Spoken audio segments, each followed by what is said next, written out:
At the beginning of 2015, we will have approximately 9,800 U.S. service members in different parts of the country, together with our NATO allies and other partners.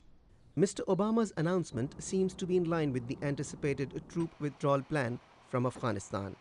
But experts like Lisa Curtis of Washington's Heritage Foundation believe the number of residual forces is too low.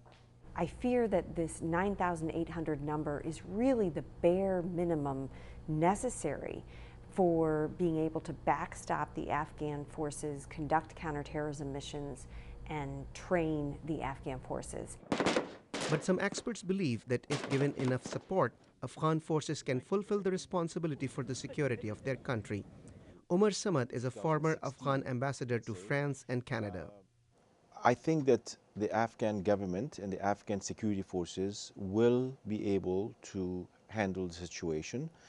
But I will also have a caveat by saying that we need to make sure that the training and the equipping of the Afghan forces, not only army, but as well as police and more importantly, Air Force, are done according to the pledges that have been made all the way back to the conference, the NATO conference in Chicago. President Obama also said the U.S. troop presence in Afghanistan after 2014 can only be sustained if the Afghan government signs a security agreement to determine the role of American forces in the country. Both candidates in Afghanistan's upcoming runoff presidential election have shown their willingness to sign the agreement. Afghanistan's former Interior Minister Ali Jalali spoke to VOA's Ashna TV about Mr. Obama's announcement.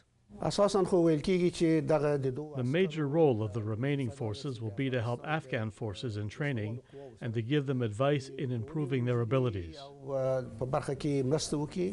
But some experts warn of the threat from the Taliban and say without an active U.S. troop presence, history might repeat itself. Again, Lisa Curtis. If we look back to 1989, when the U.S. turned its back mistakenly on the region, this basically provided a vacuum that was filled by Islamist extremists in the form of the Taliban, who were able to rise to power.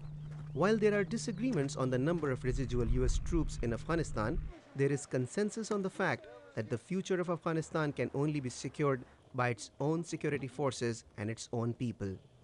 Kokab Farshori, VOA News, Washington.